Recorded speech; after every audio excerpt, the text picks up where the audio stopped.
গল্পের নাম সম্পত্তি সমর্পণ। লেখক রবীন্দ্রনাথ ঠাকুর। পাঠ করছি আমি, দীপা পান। বৃন্দাবনকুণ্ড মহাক্রুদ্ধ হইয়া আসিয়া তাহার বাপকে কহিল, আমি এখনই চলিলাম। বাপ যজ্ঞনাথ কুণ্ড কহিলেন, বেটা অকৃতজ্ঞ, ছেলেবেলা হইতে তোকে খাওয়াইতে পড়াইতে যে ব্যয় হইয়াছে তাহা পরিশোধ করিবার নাম নাই, আবার তেজ দেখো না। যজ্ঞনাথের ঘরে যেরূপ অসন বসনের প্রথা, তাহাতে খুব যে বেশি ব্যয় হইয়াছে তাহা নহে। প্রাচীনকালের ঋষিরা আহার এবং পরিচ্ছদ সম্বন্ধে অসম্ভব অল্প খরচে জীবন নির্বাহ করিতেন। যজ্ঞনাথের ব্যবহারে প্রকাশ পাইত বেশভূষা, আহার বিহারে তাঁহারও সেইরূপ অত্যুচ্চ আদর্শ ছিল। সম্পূর্ণ সিদ্ধিলাভ করিতে পারেন নাই, সে কতকটা আধুনিক সমাজের দোষে এবং কতকটা শরীর রক্ষা সম্বন্ধে প্রকৃতির কতকগুলি অন্যায় নিয়মের অনুরোধে। ছেলে যতদিন অবিবাহিত ছিল সহিয়াছিল, কিন্তু বিবাহের পর হইতে খাওয়া পড়া সম্বন্ধে বাপের অত্যন্ত বিশুদ্ধ আদর্শের সহিত ছেলের আদর্শের অনৈক্য হইতে লাগিল। দেখা গেল ছেলের আদর্শ ক্রমশই আধ্যাত্মিকের চেয়ে বেশি আধিভৌতিকের দিকে যাইতেছে। শীত গ্রীষ্ম, ক্ষুধা তৃষ্ণা কাতর পার্থিব সমাজের অনুকরণে কাপড়ের বহর এবং আহারের পরিমাণ উত্তরোত্তর বাড়িয়া উঠিতেছে। এ সম্বন্ধে পিতা পুত্রে প্রায়ই বচসা হইতে লাগিল। অবশেষে বৃন্দাবনের স্ত্রীর গুরুতর পীড়াকালে কবিরাজ বহু ব্যয়সাধ্য এক ঔষধের ব্যবস্থা করাতে যজ্ঞনাথ তাহাতেই কবিরাজের অনভিজ্ঞতার পরিচয় পাইয়া তৎক্ষণাৎ তাহাকে বিদায় করিয়া দিলেন। বৃন্দাবন প্রথমে হাতে পায়ে ধরিল, তারপরে রাগারাগি করিল, কিন্তু কোনো ফল হইল না। পত্নীর মৃত্যু হইলে বাপকে স্ত্রী হত্যাকারী বলিয়া গালি দিল। বাপ বলিলেন, কেন, ঔষধ খাইয়া কেহ মরে না? দামি ঔষধ খাইলেই যদি বাঁচিত, তবে রাজা বাদশারা মরে কোন দুঃখে? যেমন করিয়া তোর মা মরিয়াছে, তোর দিদিমা মরিয়াছে, তোর স্ত্রী তাহার চেয়ে কি বেশি ধুম করিয়া মরিবে? বাস্তবিক যদি শোকে অন্ধ না হইয়া বৃন্দাবন স্থির চিত্তে বিবেচনা করিয়া দেখিত, তাহা হইলে এ কথার অনেকটা সান্ত্বনা পাইত। তাহার মা দিদিমা কেহই মরিবার সময় ঔষধ খান নাই, এ বাড়ির এইরূপ সনাতন প্রথা। কিন্তু আধুনিক লোকেরা প্রাচীন নিয়মে মরিতেও চায় না। যে সময়ের কথা বলিতেছি, তখন এদেশে ইংরাজের নূতন সমাগম হইয়াছে, কিন্তু সে সময়েও তখনকার সেকালের লোক তখনকার একালের লোকের ব্যবহার দেখিয়া হতবুদ্ধি হইয়া অধিক করিয়া তামাক টানিত। যাহা হোক, তখনকার নব্য বৃন্দাবন তখনকার প্রাচীন যজ্ঞনাথের সহিত বিবাদ করিয়া কহিল, আমি চলিলাম। বাপ তাহাকে তৎক্ষণাৎ যাইতে অনুমতি করিয়া সর্বসমক্ষে কহিলেন, বৃন্দাবনকে যদি তিনি কখনো 1 পয়সা দেন, তবে তাহা গো রক্তপাতের সহিত গণ্য হইবে। বৃন্দাবনও সর্বসমক্ষে যজ্ঞনাথের ধন গ্রহণ মাতৃ রক্তপাতের তুল্য পাতক বলিয়া স্বীকার করিল। ইহার পর পিতাপুত্রের ছাড়াছাড়ি হইয়া গেল। বহুকাল শান্তির পরে এইরূপ একটি ছোটখাটো বিপ্লবে গ্রামের লোক বেশ একটু প্রফুল্ল হইয়া উঠিল। বিশেষত যজ্ঞনাথের ছেলে উত্তরাধিকার হইতে বঞ্চিত হওয়ার পর সকলেই নিজ নিজ শক্তি অনুসারে যজ্ঞনাথের দুঃসহ পুত্র বিচ্ছেদ দুঃখ দূর করিবার চেষ্টা করিতে লাগিল। সকলেই বলিল, সামান্য একটা বউয়ের জন্য বাপের সহিত বিবাদ করা কেবল একালেই সম্ভব। বিশেষত তাহারা খুব একটা যুক্তি দেখাইল, বলিল, একটা বউ গেলে অনতিবিলম্বে আর একটা বউ সংগ্রহ করা যায়, কিন্তু বাপ গেলে দ্বিতীয় বাপ মাথা খুঁড়িলেও পাওয়া যায় না। যুক্তি খুব পাকা, সন্দেহ নাই, কিন্তু আমার বিশ্বাস বৃন্দাবনের মতো ছেলে এ যুক্তি শুনিলে অনুতপ্ত না হইয়া বরং কথঞ্চিত আশ্বস্ত হইত। বৃন্দাবনের বিদায়কালে তাহার পিতা যে অধিক মনকষ্ট পাইয়াছিলেন তাহা বোধ হয় না। বৃন্দাবন যাওয়াতে এক তো ব্যয় সংক্ষেপ হইল, তাহার উপরে যজ্ঞনাথের একটা মহা ভয় দূর হইল। বৃন্দাবন কখন তাহাকে বিষ খাওয়াইয়া মারে, এই আশঙ্কা তাহার সর্বদাই ছিল। যে অত্যল্প আহার ছিল, তাহার সহিত বিষের কল্পনা সর্বদাই লিপ্ত হইয়া থাকিত। বধূর মৃত্যুর পর এ আশঙ্কা কিঞ্চিৎ কমিয়াছিল, কিন্তু পুত্রের বিদায়ের পর অনেকটা নিশ্চিন্ত বোধ হইল। কেবল একটা বেদনা মনে বাজিয়াছিল। যজ্ঞনাথের 4 বৎসর বয়স্ক নাতি গোকুলচন্দ্রকে বৃন্দাবন সঙ্গে লইয়া গিয়াছিল। গোকুলের খাওয়া পড়ার খরচ অপেক্ষাকৃত কম, সুতরাং তাহার প্রতি যজ্ঞনাথের স্নেহ অনেকটা নিষ্কণ্টক ছিল। তথাপি বৃন্দাবন যখন তাহাকে নিতান্তই লইয়া গেল, তখন অকৃত্রিম শোকের মধ্যেও যজ্ঞনাথের মনে মুহূর্তের জন্য একটা জমা খরচের হিসাব উদয় হইয়াছিল। উভয়ে চলিয়া গেলে মাসে কতটা খরচ কমে এবং বৎসরে কতটা দাঁড়ায়, এবং যে টাকাটা সাশ্রয় হয় তাহা কত টাকার সুদ। কিন্তু তবু শূন্য গৃহে গোকুলচন্দ্রের উপদ্রব না থাকাতে গৃহে বাস করা কঠিন হইয়া উঠিল। আজকাল যজ্ঞনাথের এমনি মুশকিল হইয়াছে, পূজার সময়ে কেহ ব্যাঘাত করে না, খাওয়ার সময় কেহ কাড়িয়া খায় না, হিসাব লিখিবার সময় দোয়াত লইয়া পালায় এমন উপযুক্ত লোক কেহ নাই। নিরুপদ্রবে স্নানাহার সম্পন্ন করিয়া তাহার চিত্ত ব্যাকুল হইয়া উঠিতে লাগিল। মনে হইল যেন মৃত্যুর পরেই লোকে এই রূপ উৎপাতহীন শূন্যতা লাভ করে। বিশেষত বিছানার কাঁথায় তাহার নাতির কৃত ছিদ্র এবং বসিবার মাদুরে উক্ত শিল্পী অঙ্কিত মসিচিহ্ন দেখিয়া তাহার হৃদয় আরও অশান্ত হইয়া উঠিত। সেই অমিতাচারী বালকটি 2 বৎসরের মধ্যেই পরিবার ধুতি সম্পূর্ণ অব্যবহার্য করিয়া তুলিয়াছিল বলিয়া পিতামহের নিকট বিস্তর তিরস্কার সহ্য করিয়াছিল। এক্ষণে তাহার শয়নগৃহে সেই শতগ্রন্থি বিশিষ্ট মলিন পরিত্যক্ত চিরখণ্ড দেখিয়া তাহার চক্ষু ছলছল করিয়া আসিল। সেটি পলিতা প্রস্তুতকরণ কিংবা অন্য কোনো গার্হস্থ্য ব্যবহারে না লাগাইয়া যত্নপূর্বক সিন্দুকে তুলিয়া রাখিলেন এবং মনে মনে প্রতিজ্ঞা করিলেন, যদি গোকুল ফিরিয়া আসে এবং এমনকি বৎসরে একখানি করিয়া ধুতিও নষ্ট করে, তথাপি তাহাকে তিরস্কার করিবেন না। কিন্তু গোকুল ফিরিল না এবং যজ্ঞনাথের বয়স যেন পূর্বাপেক্ষা অনেক শীঘ্র শীঘ্র বাড়িয়া উঠিল এবং শূন্য গৃহ প্রতিদিন শূন্যতর হইতে লাগিল। যজ্ঞনাথ আর ঘরে স্থির থাকিতে পারেন না। এমনকি মধ্যাহ্নে যখন সকল সম্ভ্রান্ত লোকই আহারান্তে নিদ্রা সুখ লাভ করে, যজ্ঞনাথ হুঁকা হস্তে পাড়ায় পাড়ায় ভ্রমণ করিয়া বেড়ান। তাহার এই নীরব মধ্যাহ্ন ভ্রমণের সময় পথের ছেলেরা খেলা পরিত্যাগপূর্বক নিরাপদ স্থানে পলায়ন করিয়া তাহার মিতবায়িতা সম্বন্ধে স্থানীয় কবিরচিত বিবিধ ছন্দবন্ধ রচনা শ্রুতিগম্য উচ্চস্বরে আবৃত্তি করিত। পাছে আহারের ব্যাঘাত ঘটে বলিয়া তাহার পিতৃদত্ত নাম উচ্চারণ করিতে কেহ সাহস করিত না। এই জন্য সকলেই স্বেচ্ছামতো তাহার নূতন নামকরণ করিত।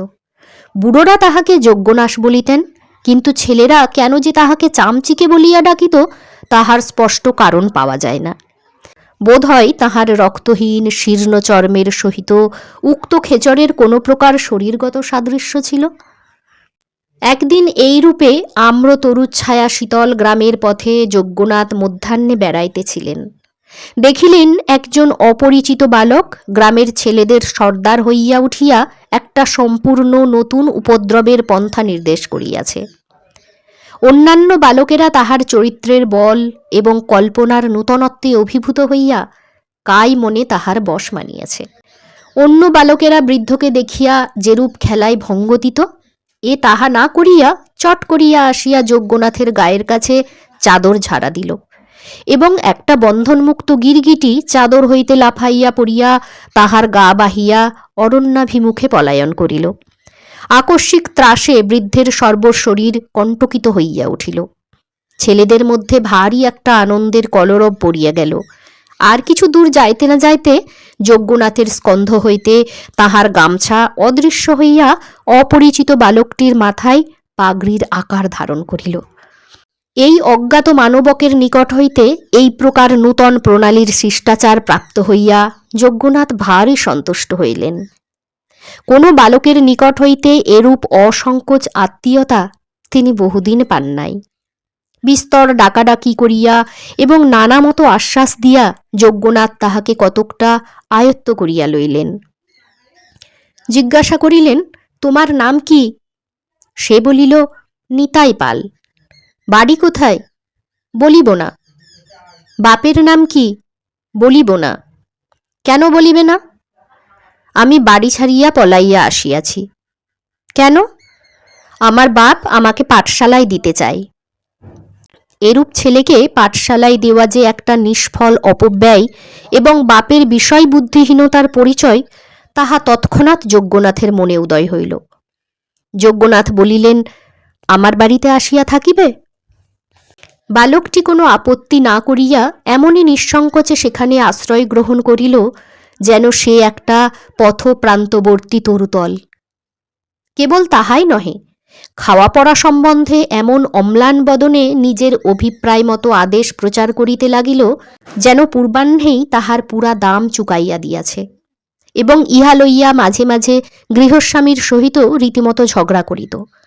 নিজের ছেলেকে পরাস্ত করা সহজ, কিন্তু পরের ছেলের কাছে যজ্ঞনাথকে হার মানিতে হইল। যজ্ঞনাথের ঘরে নিতাই পালের এই অভাবনীয় সমাদর দেখিয়া গ্রামের লোক আশ্চর্য হইয়া গেল। বুঝিল বৃদ্ধ আর বেশি দিন বাঁচিবে না, এবং কোথাকার এই বিদেশি ছেলেটাকেই সমস্ত বিষয় দিয়া যাইবে। বালকের উপর সকলেরই পরম ঈর্ষা উপস্থিত হইল, এবং সকলেই তাহার অনিষ্ট করিবার জন্য কৃত সংকল্প হইল। কিন্তু বৃদ্ধ তাহাকে বুকের পাঁজরের মতো ঢাকিয়া বেড়াইত। ছেলেটা মাঝে মাঝে চলিয়া যাইবে বলিয়া শাসাইত। যজ্ঞনাথ তাহাকে প্রলোভন দেখাইতেন, ভাই, তোকে আমি আমার সমস্ত বিষয়ে আশয় দিয়া যাইব। বালকের বয়স অল্প, কিন্তু এই আশ্বাসের মর্যাদা সে সম্পূর্ণ বুঝিতে পারিত। তখন গ্রামের লোকেরা বালকের বাপের সন্ধানে প্রবৃত্ত হইল। তাহারা সকলেই বলিল, আহা, বাপ মার মনে না জানি কত কষ্টই হইতেছে, ছেলেটাও তো পাপিষ্ঠ কম নয়, বলিয়া ছেলেটার উদ্দেশ্যে অকথ্য উচ্চারণে গালি প্রয়োগ করিত। তাহার এতই বেশি ঝাঁজ যে ন্যায় বুদ্ধির উত্তেজনা অপেক্ষা তাহাতে স্বার্থের গাত্রদাহ বেশি অনুভূত হইত।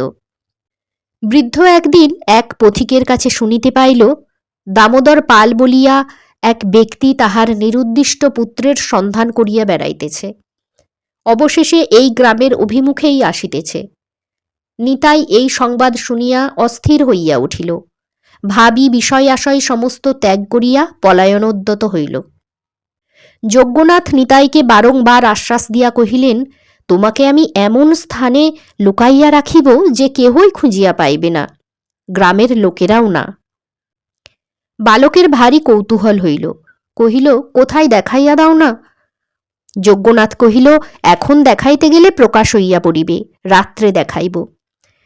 নিতাই এই নূতন রহস্য আবিষ্কারের আশ্বাসে উৎফুল্ল হইয়া উঠিল। বাপ অকৃতকার্য হইয়া চলিয়া গেলেই বালকদের সঙ্গে বাজি রাখিয়া একটা লুকোচুরি খেলিতে হইবে, এইরূপ মনে মনে সংকল্প করিল। কেহ খুঁজিয়া পাইবে না, ভারী মজা। বাপ আসিয়া সমস্ত দেশ খুঁজিয়া কোথাও তাহার সন্ধান পাইবে না, সেও খুব কৌতুক। মধ্যাহ্নে যজ্ঞনাথ বালককে গৃহে রুদ্ধ করিয়া কোথায় বাহির হইয়া গেলেন। ফিরিয়া আসিলে নিতাই তাহাকে প্রশ্ন করিয়া করিয়া অস্থির করিয়া তুলিল। সন্ধ্যা হইতে না হইতেই বলিল, চলো। যজ্ঞনাথ বলিলেন, এখনো রাত্রি হয় নাই। নিতাই আবার কহিল, রাত্রি হইয়াছে দাদা, চলো। যজ্ঞনাথ কহিলেন, এখনো পাড়ার লোক ঘুমাই নাই। নিতাই মুহূর্ত অপেক্ষা করিয়াই কহিল, এখন ঘুমাইয়াছে, চলো। রাত্রি বাড়িতে লাগিল। নিদ্রাতুর নিতাই বহু কষ্টে নিদ্রা সংবরণের প্রাণপণ চেষ্টা করিয়াও বসিয়া বসিয়া ঢুলিতে আরম্ভ করিল। রাত্রি 2 প্রহর হইলে যজ্ঞনাথ নিতাইয়ের হাত ধরিয়া নিদ্রিত গ্রামের অন্ধকার পথে বাহির হইলেন। আর কোনো শব্দ নাই, কেবল থাকিয়া থাকিয়া কুকুর ঘেউ ঘেউ করিয়া ডাকিয়া উঠিল, এবং সেই শব্দে নিকটে এবং বহুদূরে যতগুলা কুকুর ছিল সকলে তারস্বরে যোগ দিল। মাঝে মাঝে নিশাচর পক্ষী পদশব্দে ত্রস্ত হইয়া ঝটপট করিয়া বনের মধ্য দিয়া উড়িয়া গেল। নিতাই ভয়ে যজ্ঞনাথের হাত দৃঢ় করিয়া ধরিল। অনেক মাঠ ভাঙিয়া অবশেষে এক জঙ্গলের মধ্যে এক দেবতাহীন ভাঙা মন্দিরে উভয়ে গিয়া উপস্থিত হইল। নিতাই কিঞ্চিৎ ক্ষুণ্ণস্বরে কহিল, এইখানে?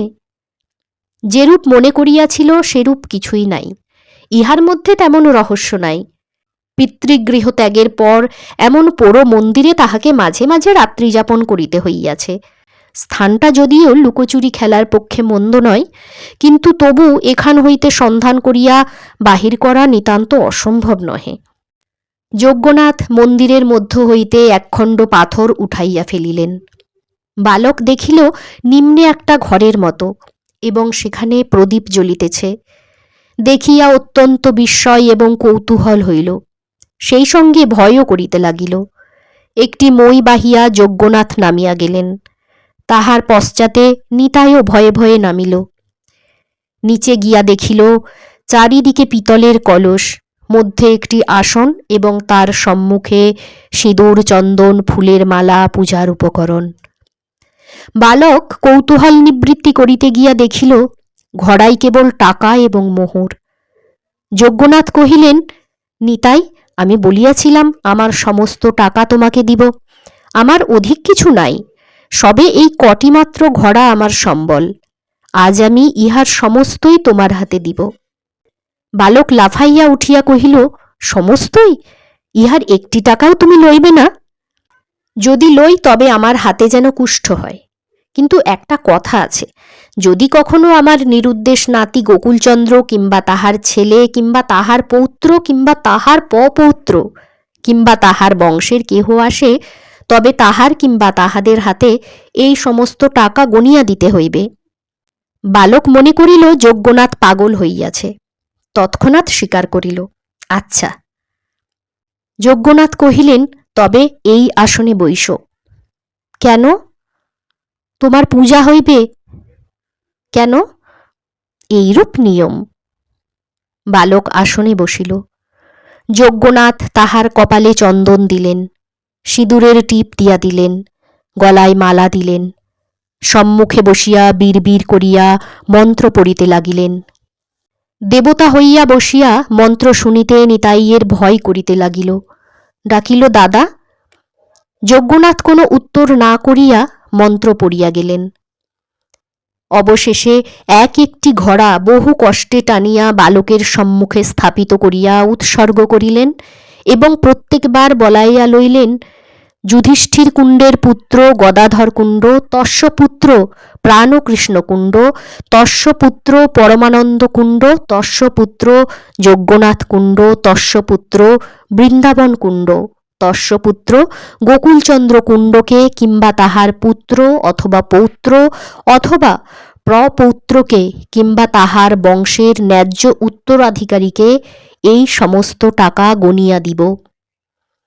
এইরূপ বারবার আবৃত্তি করিতে করিতে ছেলেটা হতবুদ্ধির মতো হইয়া আসিল। তাহার জিহ্বা ক্রমে জড়াইয়া আসিল। যখন অনুষ্ঠান সমাপ্ত হইয়া গেল, তখন দ্বীপের ধূম ও উভয়ের নিঃশ্বাস বায়ুতে সেই ক্ষুদ্র গহ্বর বাষ্পাচ্ছন্ন হইয়া আসিল। বালকের তালু শুষ্ক হইয়া গেল, হাত পা জ্বালা করিতে লাগিল, শ্বাস রোধ হইবার উপক্রম হইল। প্রদীপ ম্লান হইয়া হঠাৎ নিবিয়া গেল। অন্ধকারে বালক অনুভব করিল যজ্ঞনাথ মই বাহিয়া উপরে উঠিতেছে। ব্যাকুল হইয়া কহিল, দাদা, কোথায় যাও? যজ্ঞনাথ কহিলেন, আমি চলিলাম, তুই এখানে থাক, তোকে আর কেহই খুঁজিয়া পাইবে না। কিন্তু মনে রাখিস, যজ্ঞনাথের পৌত্র বৃন্দাবনের পুত্র গোকুলচন্দ্র। বলিয়া উপরে উঠিয়াই মই তুলিয়া লইলেন। বালক শ্বাসরুদ্ধ কণ্ঠ হইতে বহু কষ্টে বলিল, দাদা, আমি বাবার কাছে যাব। যজ্ঞনাথ ছিদ্রমুখে পাথর চাপা দিলেন এবং কান পাতিয়া শুনিলেন নিতাই আর একবার রুদ্ধ কণ্ঠে ডাকিল, বাবা। তারপরে একটা পতনের শব্দ হইল, তারপরে আর কোনো শব্দ হইল না। যজ্ঞনাথ এই রূপে যক্ষের হস্তে ধন সমর্পণ করিয়া সেই প্রস্তরখণ্ডের উপর মাটি চাপা দিতে লাগিলেন। তাহার উপর ভাঙা মন্দিরের ইট বালি স্তূপাকার করিলেন। তাহার উপর ঘাসের চাপড়া বসাইলেন, বনের গুল্ম রোপণ করিলেন। রাত্রি প্রায় শেষ হইয়া আসিল, কিন্তু কিছুতেই সে স্থান হইতে নড়িতে পারিলেন না। থাকিয়া থাকিয়া কেবলই মাটিতে কান পাতিয়া শুনিতে লাগিলেন। মনে হইতে লাগিল যেন অনেক দূর হইতে পৃথিবীর অতল স্পর্শ হইতে একটা ক্রন্দনধ্বনি উঠিতেছে। মনে হইল যেন রাত্রির আকাশ সেই একমাত্র শব্দে পরিপূর্ণ হইয়া উঠিতেছে। পৃথিবীর সমস্ত নিদ্রিত লোক যেন সেই শব্দে শয্যার উপরে জাগিয়া উঠিয়া কান পাতিয়া বসিয়া আছে। বৃদ্ধ অস্থির হইয়া কেবলই মাটির উপরে মাটি চাপাইতেছে, যেন এমনি করিয়া কোনো মতে পৃথিবীর মুখ চাপা দিতে চাহে। ওই কে ডাকে? বাবা। বৃদ্ধ মাটিতে আঘাত করিয়া বলে, চুপ কর, সবাই শুনিতে পাইবে। আবার কে ডাকে, বাবা। দেখিল রৌদ্র উঠিয়াছে, ভয়ে মন্দির ছাড়িয়া মাঠে বাহির হইয়া পড়িল। সেখানেও কে ডাকিল, বাবা। যজ্ঞনাথ সচকিত হইয়া পিছন ফিরিয়া দেখিলেন বৃন্দাবন। বৃন্দাবন কহিল, বাবা, সন্ধান পাইলাম আমার ছেলে তোমার ঘরে লুকাইয়া আছে, তাহাকে দাও। বৃদ্ধ চোখ মুখ বিকৃত করিয়া বৃন্দাবনের উপর ঝুঁকিয়া পড়িয়া বলিল, তোর ছেলে? বৃন্দাবন কহিল, হ্যাঁ, গোকুল। এখন তাহার নাম নিতাই পাল, আমার নাম দামোদর। কাছাকাছি সর্বত্রই তোমার খ্যাতি আছে, সেই জন্য আমরা লজ্জায় নাম পরিবর্তন করিয়াছি, নহিলে কেহ আমাদের নাম উচ্চারণ করিত না। বৃদ্ধ 10 অঙ্গুলি দ্বারা আকাশ হাতড়াইতে হাতড়াইতে যেন বাতাস আঁকড়িয়া ধরিবার চেষ্টা করিয়া ভূতলে পড়িয়া গেল। চেতনা লাভ করিয়া যজ্ঞনাথ বৃন্দাবনকে মন্দিরে টানিয়া লইয়া গেলেন। কহিলেন, কান্না শুনিতে পাইতেছ? বৃন্দাবন কহিল, না। কান পাতিয়া শোনো দেখি, বাবা বলিয়া কেহ ডাকিতেছে? বৃন্দাবন কহিল, না। বৃদ্ধ তখন যেন ভারী নিশ্চিন্ত হইল। তাহার পর হইতে বৃদ্ধ সকলকে জিজ্ঞাসা করিয়া বেড়াই, কান্না শুনিতে পাইতেছ? পাগলামির কথা শুনিয়া সকলেই হাসে। অবশেষে বৎসর 4 পর বৃদ্ধের মৃত্যুর দিন উপস্থিত হইল। যখন চোখের উপর হইতে জগতের আলো নিবিয়া আসিল এবং শ্বাস রুদ্ধপ্রায় হইল, তখন বিকারের বেগে সহসা উঠিয়া বসিল। একবার 2 হস্তে চারিদিক হাতড়াইয়া মুমূর্ষ কহিল, নিতাই, আমার মইটা কে উঠিয়ে নিলে? সেই বায়ুহীন আলোকহীন মহাগহ্বর হইতে উঠিবার মই খুঁজিয়া না পাইয়া আবার সে ধূপ করিয়া বিছানায় পড়িয়া গেল। সংসারের লুকোচুরি খেলায় যেখানে কাহাকেও খুঁজিয়া পাওয়া যায় না, সেইখানে অন্তর্হিত হইল।